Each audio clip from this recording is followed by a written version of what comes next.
evening, friends, and welcome to the Top 10 series, Knowledge Ki Pathshala, on internal audit, a way ahead for our profession.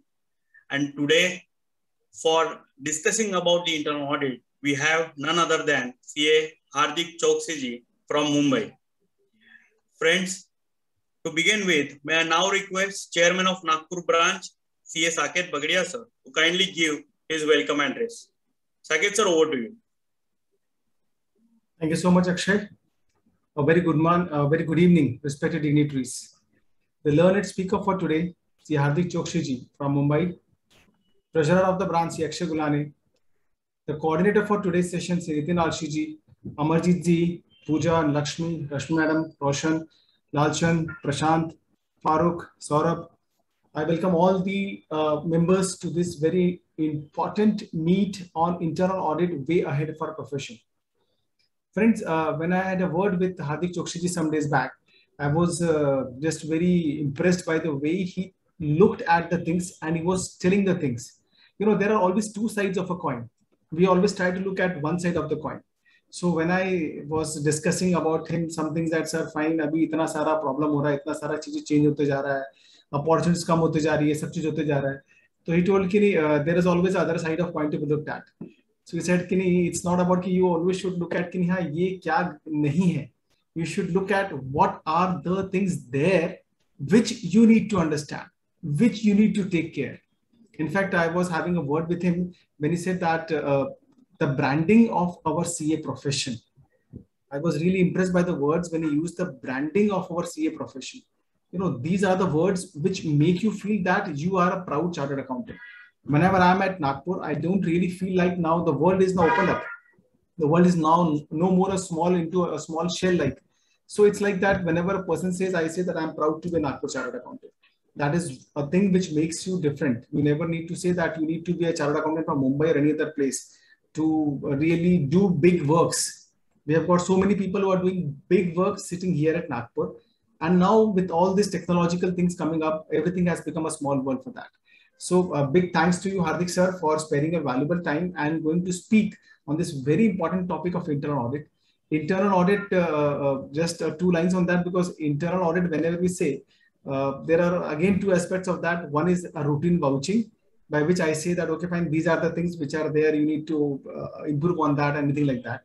And the other part, which is more exhaustive, which people say and use it as a management audit. I would like Hardik bhai to really explain on that also. What is the difference between internal audit and a management audit? Even that can be one part which can be taken up, because that is always a question on that. In fact, I was having a word with him when he said that systems and process audit, that is another area which is really coming up. So if you need to really look into the opportunities, you need to look at the other part of it. And we are really privileged to welcome Hardik bhai for this important sessions. I'm equally thankful to Nitin bhai for agreeing to be to coordinate this session, because he is also a master in that internal audit field. And then Akshay, ever smiling treasurer, is always there for everything. I welcome all the members to this important meet, and thank you so much. Over to you, Akshay. Thank you so much, Chairman sir, for the apt words. As Chairman sir rightly said, we have a very able coordinator today, and very perfectly suited for the today's topic on internal audit. CA, I request Nitin Alshi sir to kindly take forward the charge and the session also. Nitin sir, over to you.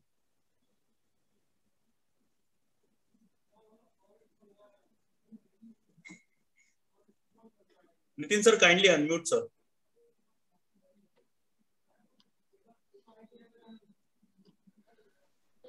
Yeah, am I audible now? Yes, sir, you are audible. Yeah. Thanks, Nagpur branch. Thanks, treasurers. Thanks, chairman of the Nagpur branch, for giving this opportunity to me to coordinate this wonderful seminar, which is a very close topic to my heart. Now, whenever we are talking of this internal audit is, as of now, it is just being looked after as a sibling to statutory audit. It is just taking 2 rupees to 2 rupees. But as chairman rightly said, that now the panorama has changed and the entire focus has changed. So it is now a specified function, and we should be looking at now as a value center rather than a cost center.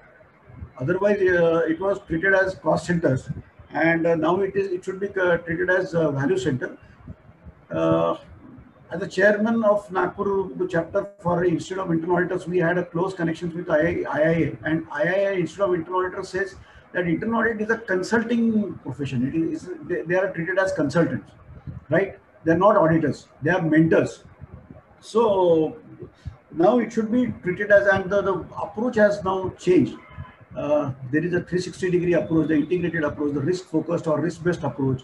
So forensic, due diligence. Then when we look at the transaction, it should be 360-degree from, like, let's say, from auditing standard, accounting standard, income tax, GST, then risk management, then performance measurement, then forensic, then costing, then cost accounting standard and income tax. There are many things, strategic objectives to operational objectives.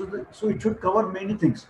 So this is a 360-degree whole approach, which now internal auditor is being looked at, and he should not be treated as a fault finder, but he should be treated as a mentor, and he should be helping in the strategic objectives of the company. That is what my perception is.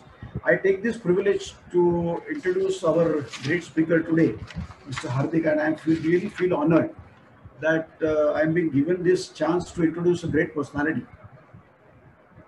Mr. Hardik Choksi is in profession from 2003 at Choksi & Choksi LLP and holds Diploma in Information Systems Audit, that is DISA.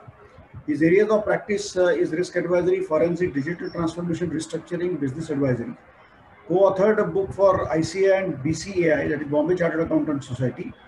2 books, that Practice Guide to Audit and Small Entities 2019 edition and Non-Banking Finance Companies Treaties, and has given papers on LFAR, brand building, overview of accounting standard for non-entities and interplay with ICDs, forensic, due diligence, professional skepticism. So these are large areas which he is covering. Being a passionate professional, he believes in networking, and networking is a really important area now.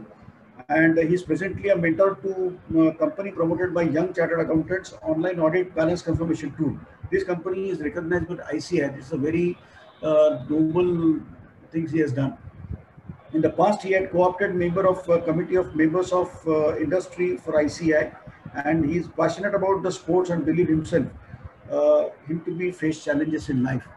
So with this small introduction of a big person, we really welcome you, sir, and I request you to take over the charge and please deliberate. Thank you, sir. Thank you, Nitin bhai, for the introduction. I'm humbled, and especially when it's coming through a stalwart like you in internal audit. Thank you, Saket bhai, for this wonderful opportunity. As a branch chairman of Nagpur, I must appreciate the wonderful work which is being done by the Nagpur branch under your leadership. Akshay Gulane ji, the treasurer, always a very smiling face personality, and thank you everybody here for coming and for your good time on Friday evening. It's Friday evening, and I'm actually not in Mumbai today. I'm in Surat today, so excuse me if there are some disturbances on the internet, but I will ensure that I'll come back if there is a problem. I'll just share my screen so that we could just take the process forward.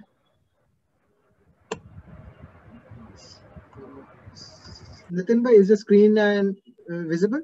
Yeah, sure, very much. Fine. So just to give you a quick glance, internal audit way ahead for the profession, how I would like to take the lecture forward is that I'll complete the presentation and try to focus more on the opportunities of internal audit, brand building, why it is so important when we are practicing as internal audit, management audit versus internal audit, some new thought processes which we would like to share. I may move a little bit fast. Please stop me in case I'm moving a little fast. Feel free to ask me any questions during or after the presentations. So thank you, dear members, for having me here. Thank you, Nagpur branch. Just to keep everybody apprised, this is my own views and does not represent my organization in any capacities. Just a very basic that we are all aware of, what the objectives of internal audits are, communications, risks, systems, documents, scope, follow-up, procedures, testing of informations, management, measurements, trying to assess the risks and quantifying it, documenting flowcharts just to assess, how the information process flowcharts are. So there are so many activities and requirements in an internal audit that at times, we need to ensure that, we have a very dedicated process in place where all these activities are well documented for our audit teams when they are auditing. Just a little quickly, what is expected of internal auditor of today's time is skepticisms. Professional skepticism is an attitude that, you have a questioning and a critical assessment of audit evidence.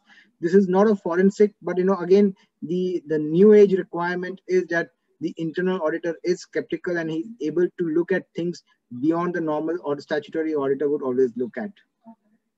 So certain levels of professional skepticism are always expected from the auditor. It may not be written anywhere, but it's expected.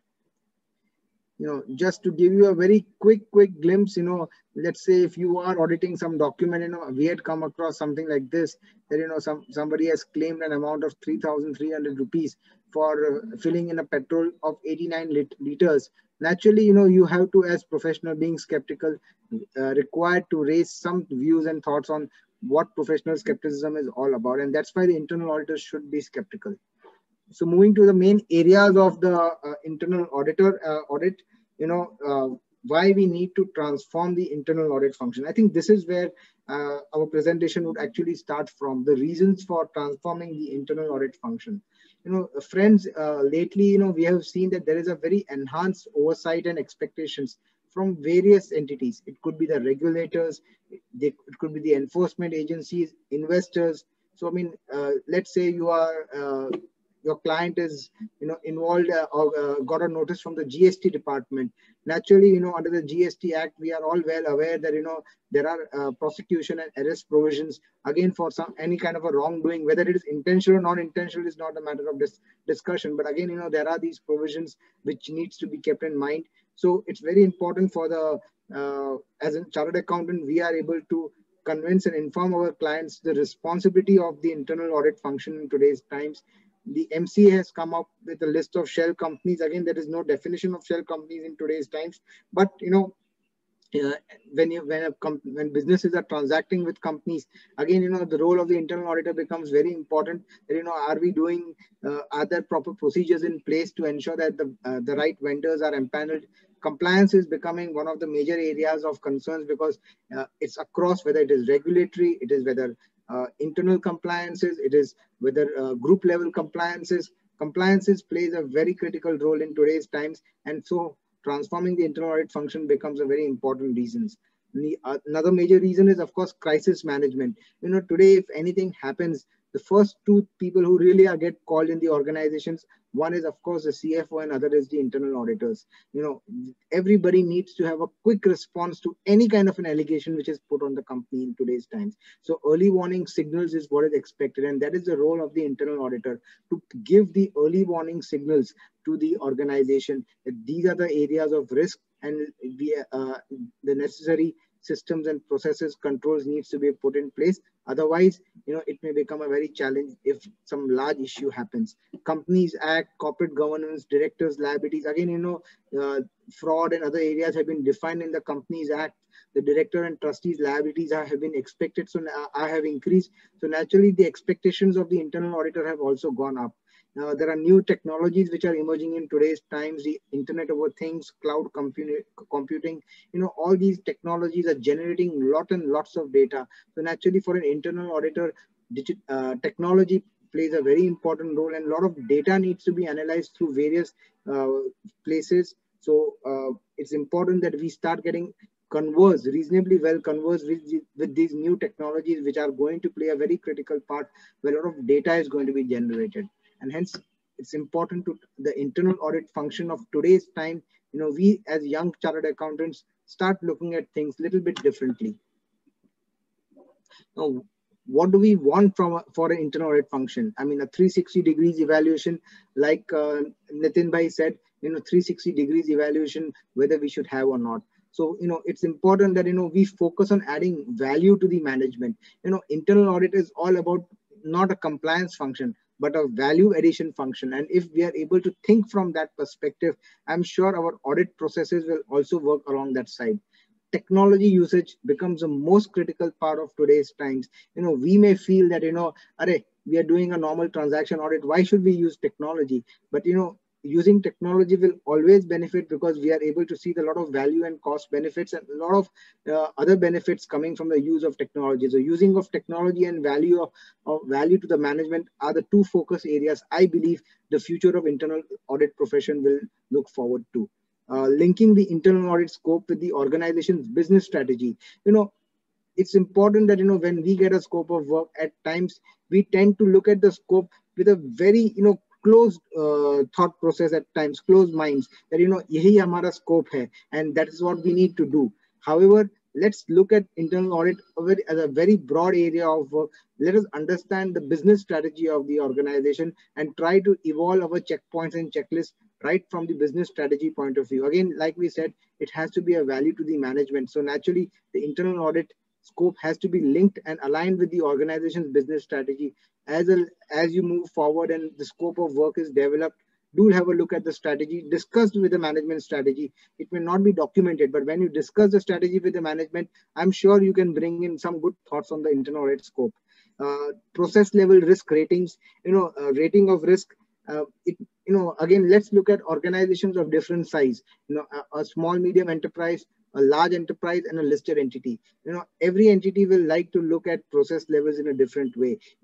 Somewhere it could be informal, somewhere it could be very formalized. But, rating a process is going to be a very important expectations from the auditor for every size of the organization. Because, like we said, today the organization's risks are from various perspectives, and we're just not looking at risk. We are looking at the opportunities for the organization to grow also. So when we align our thought processes with the business strategy, documenting and drawing out of the process level risk becomes imperative, because that helps the management to scale up equally. Moving beyond exception reporting, at times we do the internal audit and what we come out is with an exception based reporting. However, let's now look at things beyond an exception-based reporting. Exception reporting is welcome, nothing is wrong in that. But, organizations, managements, boards, they need a broader comfort that, you have done an exhaustive coverage of various areas of work and try to inbuilt that checkpoints and checklists into your internal audit reports. When we are doing bank audits, concurrent bank audits, our checklists are pretty much exhaustive, and they are not exception reporting, but it's a point-to-point reporting of every area of scope. Somewhere that's now the expectations from the internal auditor also, because the reports are being referred by multiple agencies as multiple locations. So how do we transform our internal audit function? What do we do? I mean, where do we start from? Let's look at that way. So if I have to look at it, I will like to look at us as a new age auditors. When I say new age auditors, what does that mean?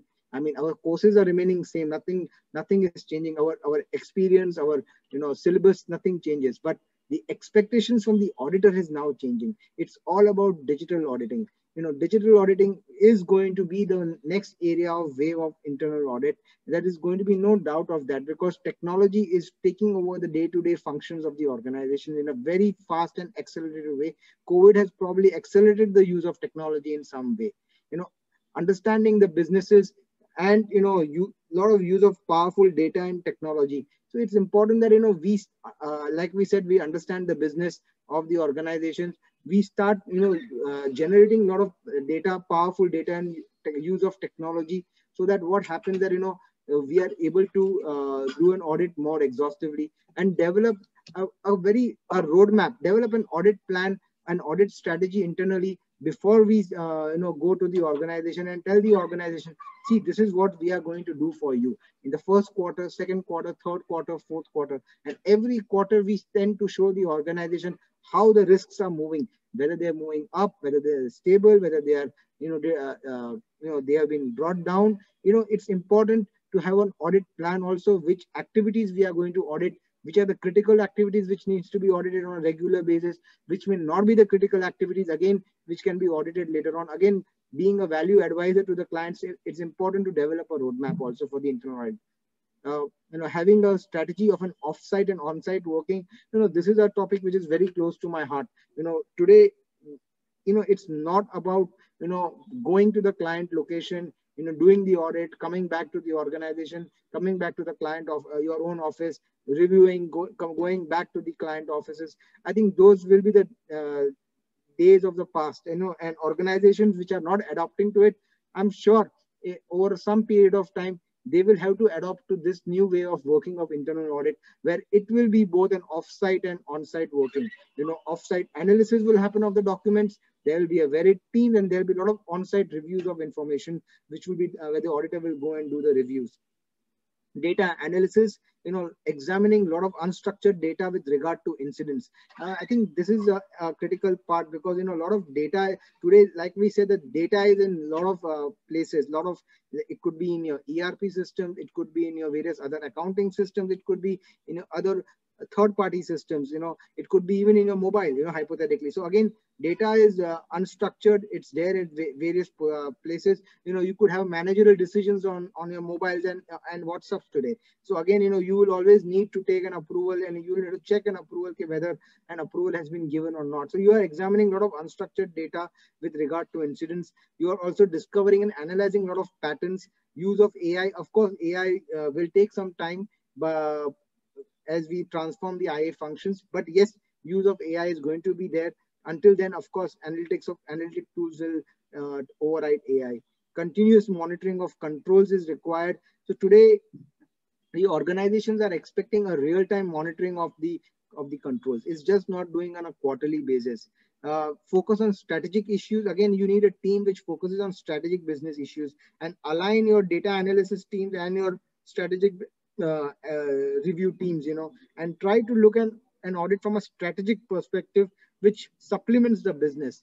That is what is expected from the auditor when we are going to the audit committees and the boards. Online skill upgradations, the staff skills will have to be upgraded from time to time. Staffs will have to be, it could be a situation where staffs are dispersed. Multi-location working abilities will have to be built in by the chartered accountant firms, that they just don't look at teams within their own offices. They also need to equally spread out, network, and develop teams across multiple locations, so that when you are going to the client, you are able to deliver also a service over multiple locations. So what do we want for the internal functions? I mean, do we want to audit a 360 degrees? So what is required for that? What we first need to do is that we need to in-depth understanding of all the various business risks. So when we say the business risks, it's important that we could do a SWOT analysis of the organizations. We try to see where the strengths, weaknesses, opportunities, threats are there.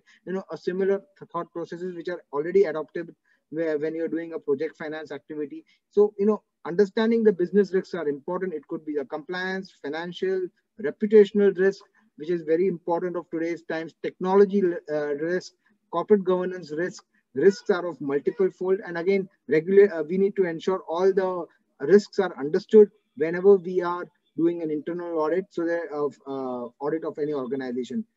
Sample basis could be outdated. So probably somebody may come and say that I have verified 20 samples. I think that's going to be outdated. Everything is going to be on data analytics. Your data will determine your sample. Your data will determine your trends, your early warning signals. So I believe that we have to start thinking from data analytics perspective, our internal audit. The normal transaction audit, vouching audit at some point of time will become outdated. And of course, multi-diversified skill sets is what we really need to look for when we are now auditing also. So the difference between the traditional and the new approaches, the traditional approaches in the first slide, in the first row, it's data analytics, review of core processes, and exception reporting. This is what we are already doing at this point of time, that we are analyzing the data. It could be through an analytic tool also, or it could be without a tool. We are reviewing each and every core processes. It's more of a risk-based internal audit that we are currently doing. And basis the risk-based current internal audit that we are currently doing, we are drawing out the exception reports of the various issues. Now, the new approaches would be a little bit different. The new thought processes which are now being developed is that we analyze all the core processes very, very thoroughly. Because again, we need to distinguish the core processes and the non-core processes. Management in today's times want internal audit to be a real-time function. It has to be a real-time reporting. I mean, that is where we are really moving forward to. So once we analyze the core processes, we have to do a root cause analysis. Okay, why this issue has happened and how do we, what is the solution for this root cause analysis? Can we automate the processes? I mean, that could be one of the solutions. So we can do a process automation. We could advise our client, okay, look, this is what your manual process is. We find that there are a lot of errors in those processes. Whenever we are doing an analytics of all those areas, why don't you automate it? Or why don't we help you automate it? And then we do a testing of those automations. And we have a system in place where the management gets a real-time reporting of all the core processes, because management wants a daily risk to be addressed in today's times.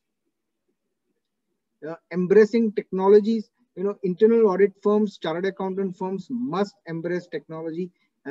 They must think of reinvesting some portion of their cash flows every month or every quarter in some kind of a technology, because whenever you are going to your client, you are telling your client, look, I am using this technology. Because if you are not using any technology, there is going to be a competing CA firm who is going to use technology, and he or she could have an upper edge over you. Automation of tasks. We have to look at how we could automate our tasks. Let's say we do our client does a lot of tasks, but at times we find that these tasks which he's doing, why we cannot automate it? Why we cannot guide the client to automate these tasks using technology? I'm not saying that we use the high-end technology, but even the basic technology tools could be used to at the first level to automate these tasks. Auditing through visualizations, the new age auditors will be expected that they have some kind of a technology with them. It could be auditing through video calls. We have done that during COVID. It could be a geo tracker, Google geo tracker. We could see that where our let's say you're monitoring your transporters. Whether you are able to monitor where they are going on a regular basis. You can easily do a geo track, whether the goods are being delivered on time, or what are the downtime risks, downtimes in the supply chain. So we have to use different technologies. Various apps are there. Drone audits are happening. They are not happening in India at this moment, but drone audits are already happening outside India, where drones are being used to audit inventory. Recording of audit work in online repositories. Internal auditors will have to develop their own online repositories, because again, the staff is going to be mobile, the staff is going to be spread across the country. So naturally, having your own online repositories is going to be very important at some point of time. So some kind of an technology tool, some kind of technology internal auditor must embrace. I'm just giving you a little example where we had done a monitoring of a project using Google Earth Live. It does not cost anything, but you could get a sense that how the project has moved over the three-year period from 2016 to 2017 to 2018. If you just have a look at this, in 2016 this was a barren land with one single road here. 2017 you see a lot of work preparations are happening, and 2018 you have the project which is completely which has been completed. This does not have you any. This does not give you any. This only gives you a fair view that how the project has moved, and helps you in determining your audit strategy. This does not mean that this is your audit procedure, but it just helps you to determine your audit strategy. Let's see, this is what we have seen on this project, and now let me develop my audit strategy and my audit checklist for this particular infrastructure project. The value to the business, again, auditors have to be solution driven. Leaving the problem on the table does not resolve the client problems. We have to give a solution to every problem that we identify, and it has to be an exhaustive coverage, whether it's a business strategy risk, it's a financial risk, it could be even consolidation of your financial statements. They could not be happening properly, the data could not be coming correctly from the financial accounting system. Your business risk, your operational risk, compliance, technology, reputational, in that sense. Automation of manual processes, we discuss, assessing the customer experiences. Again, in today's time, the organization is just not expecting you to audit the processes. They are also expecting you that how the customer is experiencing the business processes. That really helps and gives a lot of strong visibility, and you are able to align with the organization's long-term strategy of delivering high value services to their customers. So it's important to assess the customer experiences also. I mean, that could be some kind of a solution you could give. communications of risks and solutions, and of course, corporate governance, minority investors. Auditors of the future will always look at now what is in public good. And, we will have to look at things just not from the large investors, but also from a minority investors perspective. Corporate governance and minority investors concerns have to be addressed, and internal auditors must look at things from those perspective, whether a transaction which could have been undertaken, whether it was in the minority investors interest or not.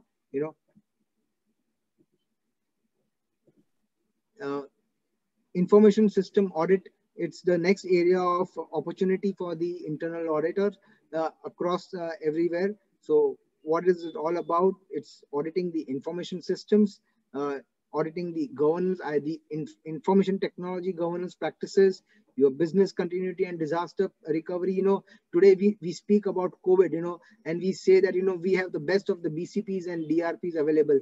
But look where we are. I mean, at times we are juggling with our teams to be put in place, our businesses to be continued, DRP sites to be brought in place. So naturally, business continuity and disaster recovery becomes a very important aspect of today's internal audit. I could share some experiences. At times, we would always make a very big, large SOP that, we have a business continuity and disaster recovery. But during the audit, how many of us actually go and test the business continuity and disaster recovery? How many clients actually go and test the disaster recovery during the audit? I mean, there is no point, looking at the disaster recovery after the disaster happens. The internal audit functions should be an on-time, real-time functions. And, these kind of tests also should be brought into your checklist, and that will enable you to give high-value services to your clients. Protecting the information assets, of course, that's important. And of course, the service, the delivery, the support, the data secrecies, the privacies, which are very critical part of today's times, how the services are being delivered. Again, these all become a part of your information systems audit. Just briefly some steps of information systems audit which you would be aware of. Understanding the organizational structure to identify the chief investment officer, who is the owner of the information in the organization. That is very important whenever we are doing an information systems audit. Understanding the systems architecture, documenting the whole information flow of the information in the organization, understanding the various components of the systems, the servers, the desktops, the routers, where the users are located, who are the users who are supposed to come to the office, who are the users who are supposed to work from offsite. This will enable you to also look at things a little differently, also from data privacy, from your virus updations, and so on and so forth. Reviewing the IS security policies, performing system walkthrough, like we discussed. Let's have a look at how we could review the disaster recovery processes. Assessment of the risk and understandings of the related controls. When we do the IS audit, we have to do this area of functions.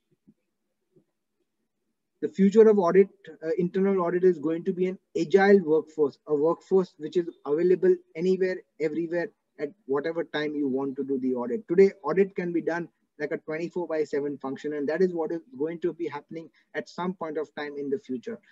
We should have a system in place where we are able to monitor the staff productivity, because again, work from home activities are happening, but at times we tend to not monitor the staff productivity actually on paper. It's just hearsay on telephone. Arey, kya kaam kiya, kitna hua? What is the area of completion of work today? What are you going to do tomorrow? No, that's not enough.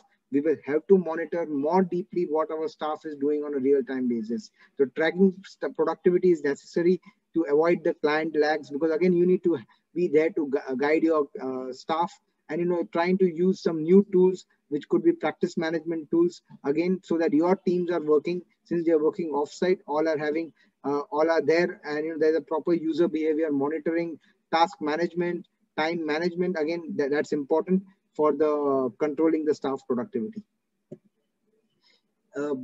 Branding again is important for your internal audit functions.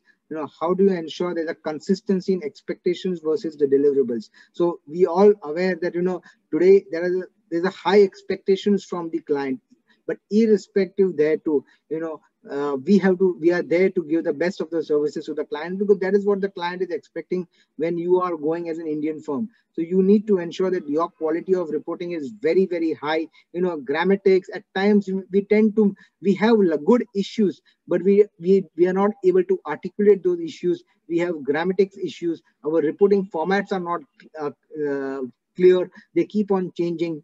These things should not happen. Our quality of reporting should be of highest quality, and it should just keep on improving from the last report. Let's say, when we are auditing, at times you would know when you're auditing in the bank that the bank expects that what has happened to the open issue trackers of the previous audit. Now that is very important. So every audit, the quality of reporting should be such that, when your report goes to the board, the board is able to appreciate the good language of your reporting. The board is able to visualize that the previous compliance status kya hai. Everything should be of high level of and with very in-depth thought thinking. Quick turnaround times. Today, doing an audit and completing an audit on time are two different things. It's important that we are able to complete our audit on time so that the right value could be given at the right time. And, we should think of developing our own audit SOPs. Now, when I say audit SOPs, means the audit SOPs of the internal auditor, not of the organization which you are auditing. And why should we develop the audit SOPs of the internal auditor? Today, what happens? Manpower, people keep on changing on the ground. But again, our audit processes have to be standardized. We should have standard checklists in place. What we need to audit in those areas, checkpoints, it has to be standardized to an extent it is possible. So the auditor who comes on the ground, he or she knows what he's supposed to audit. When we're now looking at audit, we look at audit not from, a Nagpur perspective or a Nagpur, Mumbai, India perspective. Let's look at things from a very, very larger perspective, whether we could audit companies which are based outside India. And that is going to happen because with technology, networking is going to take place more robustly with firms which are based in India and firms which are based outside India. Internal audit firms can look at doing a lot of networking and associations. And again, since we are using a lot of technology, it's not difficult in today's times to do networkings and associations. Trying to do tie-ups with firms which are outside India to look at works from outside India. And what are the examples of services? We could do data analytics. India could become the hub of data analytics. You could have a client in Dubai, but the back end of analysis could happen in India. Financial reporting support we could give in India. Gap translations. Again, today when we are doing an audit, internal audit, we could give a certification that the translations of the accounts could be done with a true and fair certification we could give sitting in India. Local compliances outside India, co-sourcing of staff, that is another area of practice which is moving up very fast, where organizations are saying that, look, why don't you do one thing? Instead of me hiring a person, let me take the knowledge from you. You depute one person full-time as an internal auditor in my organization and you monitor his work. This is one activity which is now moving forward because organizations again want to be as lean and trim as possible. Nobody wants extra people and work. So what are the firms which have scaled up? When we look at, internal audit firms means internal audit. Those firms which have ventured into new areas of practices in internal auditor, or a firm who could be a sector specialization. So somebody, in Mumbai could be specializing in media sector. So naturally, he or she may always be the first preferred clients for media sector. It's important to position yourself as an organization where our strengths lie. Developing a functional expertise, somebody could say, I do only internal audit, only technology areas. So it could be a functional expertise. And again, there are firms which have networked and formed a very larger structure. It could be a regional, national, international level. So all these firms who have tried to do something different have scaled up in their areas of practices. And again, I'm not just saying internal audit, it could be other areas of practices also, but the same would be applicable to internal audit also. The new normal for practicing CAs, again, having a 360-degree view of your client requirements. Digitization is a multi-stage process. We will tell that we will digitize your processes, or we will help you digitize our processes. It's going to take some time to digitize the processes. Have a roadmap in place and try to ensure that we are able to make our offices more digitized and paperless. Again, not immediately, but over a period of time, by automating our own repetitive tasks. We may be using Excel, but tomorrow, why don't we think of using the macros in Excel, so that our works on Excel can happen faster. Our processing of the client data could happen faster. Reinvesting in technology, yes, we should keep on looking for new technologies. Remote audit, we should look at doing a lot more of remote audit in today's times, because clients don't want people coming to their offices unless it's required. Try to have a system, your online repositories, your data, your cloud systems in place, so that the proper securities are there in place and you are able to do remote audits. Focus more on technology, risk and compliances. Look at audit more from larger risk than just a transaction audit risk. E-fraud assessments.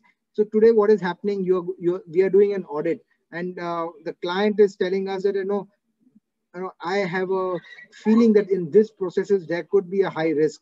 Try to see if you could identify the risk, the fraud risk in those areas of internal audit. Again, like I said in the beginning, that the internal auditor is expected to be skeptical in his work processes. So do try to think out of the box when we are trying to do internal audit. Faceless assessments, it's going to change our way of course, this is not internal audit, but of course, it's going to change the way we are going, our office setups are going to happen. It's going to be more digitized practices. Advocating Make in India. So today, when you go to your client and you say, I'm an Indian firm, it makes a lot of difference. So I would always advise everybody here, that wherever you go, say that you are an Indian firm. It makes a lot of difference, because the client will always feel that, let me give you an opportunity. Try to look at localization of services. Try to support firms which are in tier 2, tier 3 cities. You try to network with more and more firms. So what happens that, when we are talking about Make in India firms, we are talking about Make in India services, we should try to look at things with a more broader perspective. I was just in talking to Saket ji that, let's look at things like, work coming at one location, use common technology and execute at other cities. That is what is going to be the future of auditing. Identify more opportunities to work within your existing clients instead of trying to look for new clients. Try to see the same client which is growing up, how you could help him scale up further. I'll just give you a classic example here of I'll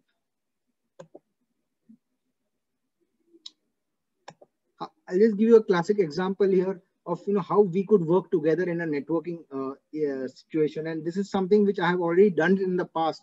We have all done joint statutory audits, but banks have also explored doing joint bank concurrent audit. And how does it work? This is a service model which was adopted by one of the private banks all the way in 2011, under the aegis of the joint audit engagement letter, where the bank appoints, one lead firm and multiple firms across the country, where the lead firm leads the client relationships, does the reviews of all the data, and gives the samples to the various branch auditors, who will go and do the offsite and reviews of the activities, and even verify those documents and come back to the lead firm. The next step would be, there'll be a lot of analytics and on-ground checks at the local branch. The step 3 would be the network firm and the lead firm will discuss the issues. They will document it. They will review and discuss, and they will do a joint reporting, and appropriate quality control procedures would be put in place by the lead firm. What happens in these kind of scenario? You're looking at a scenario where, you could do a lot of scaling up of audits, for banks without traveling and again working together. This has worked in the past, and I believe that these kind of structures will probably help in scaling up internal audit. So whenever you are doing an internal audit, try to advise and guide your clients on the new era of auditings.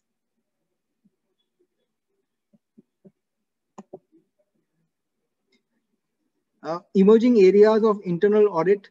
Of course, we discussed one being co-sourcing of staff, fraud risk assessments. So let's say, you are doing a concurrent audit of a bank, and there you are auditing the KYC functions.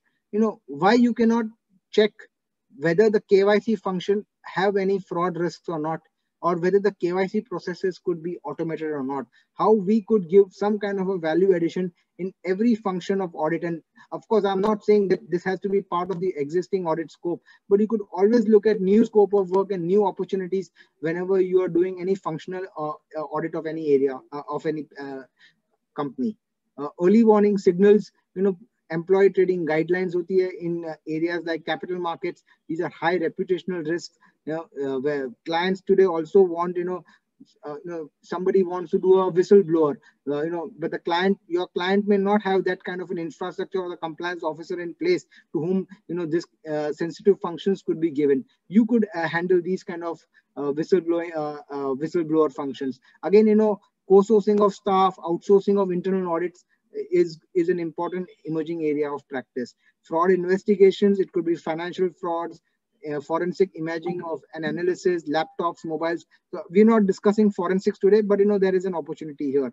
When we move one step ahead of internal audit, assessing if businesses are GST compliant. Today, a lot of people meet me and tell me that GST audit has gone away. Well, yes, it has gone away. I would not deny, and it used to constitute a good value of practices for a lot of Indian firms. But now let's look at differently if it's not there. Today, what are the clients expecting?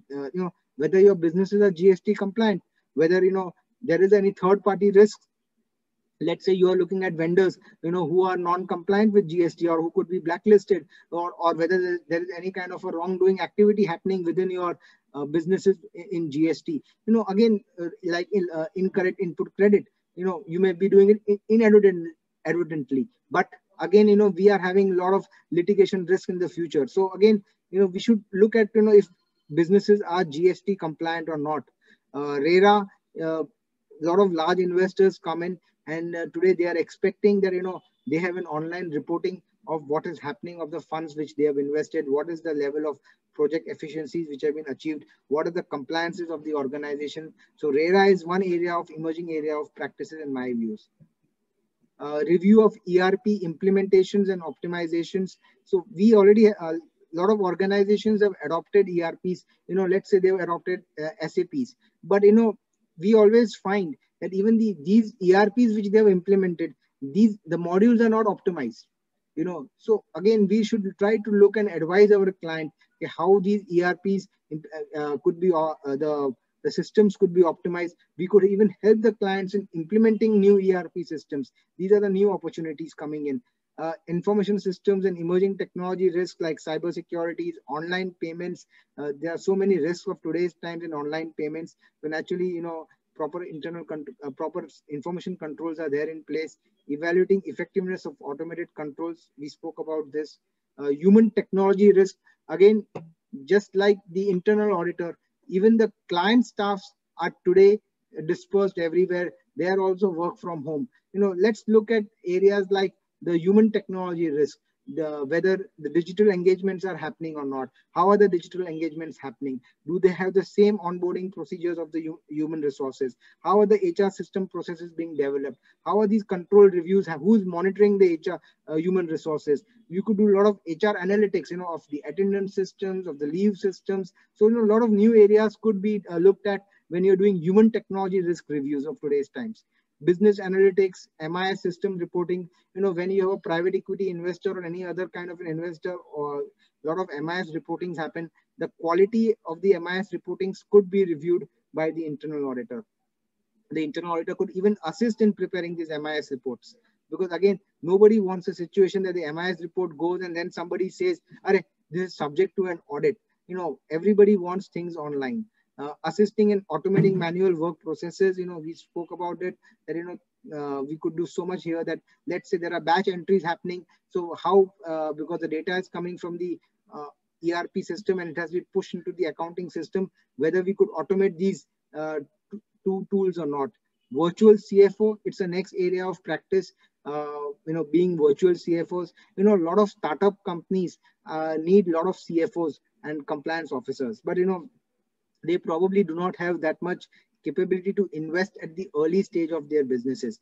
That's where they look at partnering with a lot of chartered accountant firms, where you could act or provide a virtual CFO to the organization where all the payments could go through your eye. It could be, you may do all the activities other than check writing authority activities, and all the CFO activities could be done, including preparing project reports, including going and liaising with the banks, including reviewing all the CFO activities, coordinating with the statutory auditors, looking at the functions of accounting, reportings. So many things could be done as a virtual CFO. I believe this is a very important, very good area of services, and you could, as an individual, do a lot of scaling up here. Other is expected credit loss. You know, in NBFCs and banks, we do NPA assessment. We try to assess the expected credit loss. So again, we could help them in assessing the quality of these expected credit loss, the methodology of the expected credit loss is correct or not. You know, preparing the clients in advance for due diligences, private equities. Again, you can have clients who are startups, and in future they may want to have a due diligence. You could help them preparing the SOP right away. So that when a due diligence happens, there are no red flags. In fact, they should be more happy that the client has put in all the systems and processes before the investment has happened. Anti-money laundering risks are another area of activities which one could look at. PMLA, wherever there are international transactions, AML risks are there. So again, we need to ensure that appropriate controls are reviewed. Outsource processes. So today, like I said, you're doing a GST review, and you can have third-party risk. Similarly, there could be certain processes where where your client has outsourced those activities. The whole supply chain, could be audited separately in addition to your client activities, because your client may say that, let's say there's a third-party depot which is maintained for your client. You can, on behalf of your client, you can go and audit those third-party depots to ensure that the quality of the controls that depots are correctly put in place. Data privacy. GDPR guidelines are there of Europe, which says that the data has to be cannot be shared. The Information Technology Act is relevant. Data privacy is a very important area of activities, which could be an emerging area. Anti-bribery, IPR violations. These are again new areas of activities, where one as internal auditor could look at. Thank you, guys.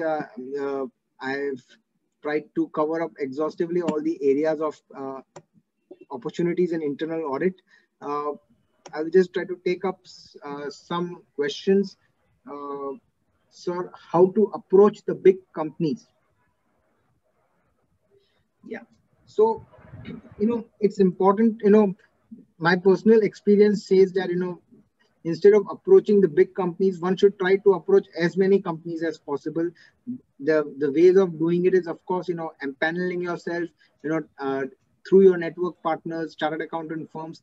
Try to represent yourself as experts in certain areas of activities and go and make a representation after taking the appointment.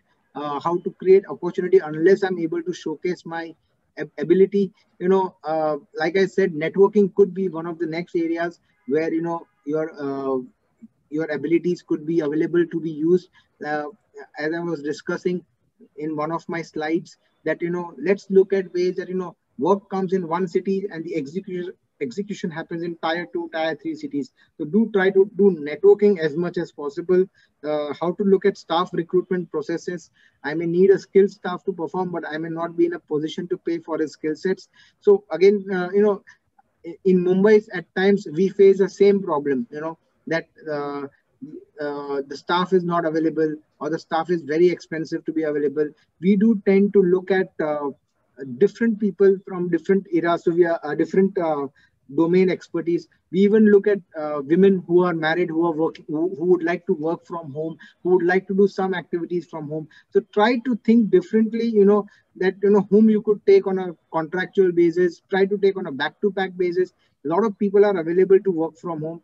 And, this could be one area. Try to look at, young students or graduates also, who could do a lot of activities of internal audit. If you develop your own audit SOPs, I have seen that, maybe the first and second quarter of the work could be a lot of learning for the staff. But the third and fourth quarter and onwards, the young guy could always deliver better. So it's not necessary that you have to hire the most experienced qualified person. You should look at people from different domains. I mean, we have seen in bank audits, we tend to take bankers on the roll. But now there are other areas also, other people also from other industries, other professions which we could look for when we are looking at servicing our clients. Any other questions? I would urge participants to take benefit of Mr. Hardik.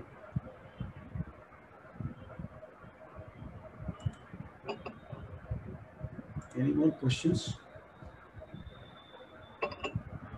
I'm sorry, I joined a little bit late, but I don't know whether my queries have been answered. Yeah, your queries have been well answered by the speaker, and we are fortunate to have his views on your queries. So that was elaborated very nicely by Hardik ji. So I feel if there are no questions, in fact, what is most important that Hardik bhai has covered the entire topic very nicely. So he has said about the professional skepticism. The professional skepticism in internal audit is very, very important. May it be data analytics, may it be digital transformation, may it be strategic objectives, may it be applications of whatever you have read all across. So when an application comes, see, skepticism comes when you apply something. So this is very important. Then technology is another important which you have spoken. And working together and use of your sampling. Sampling is now really outdated. So Hardik ji was spot on this. Sampling is outdated. Now there is the data analytics which is very, very important. And while doing data analytics, you might have to do many business analytic tools. You have statistical tools and all those things, and that can be interpreted rightly. So that will help internal audit. So it is very well covered by Hardik ji. I'm thankful. Chairman sir, I'm just Akshay. Sir, in fact, I will tell you that we have got so many young members here. Yeah. I can see Pooja, I can see Saurabh. They are the people who are going to represent tomorrow. So can I ask Pooja, Saurabh, Roshan, if you can ask your questions directly, because professional opportunities to be created is a part, but for young professionals there will always be a question that how this opportunity will come to me, whether Hardik bhai is going to come and tell me, okay, fine, you are good, you do it. So how do I really put on I am good? So how to create that opportunity, how to approach and at any company? Pooja, Prashant, anybody?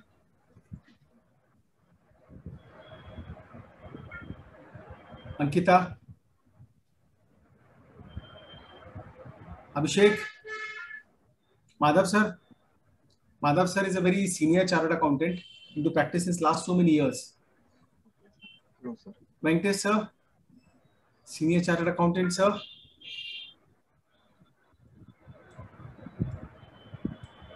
So I feel that the topic has been well covered by the speaker. So the things go really good if the things go in this fashion. But I believe there is so much more to explore, so much more to learn. And for that, we will keep on coming to Hardik sir for really guiding all the participants in their all future endeavors. So thank you so much, Hardik sir, for sparing your valuable time. Thank you, Saket bhai. Thank you, Nitin bhai, and everybody at the Nagpur branch. Thank you very much for your time, sir. Highly appreciate your valuable time, sir. It's a privilege for Nagpur branch. And this presentation is going to remain. This presentation is going to remain in Nagpur branch ICI for long. I request Akshay to please take it over. Thank you so much, Hardik sir, for wonderful deliberation. Definitely, the topic of internal audit is always a thought-provoking topic, and whatever we will discuss, it is less only, because there are a lot of things to be yet to be done now on internal audit. And as our coordinator Nitin sir also said, yes, we need to revamp ourselves towards internal audit and branding our CA profession per se. Thank you so much, Hardik sir, for accepting our invitation first and deliberating on this topic. At the same time, on behalf of Nagpur branch of WRC of ICI, I would like to thank all the participants for having patient listening and joining in big number. Thank you so much. Thank you, sir. Thank you, everybody. Thank you so much.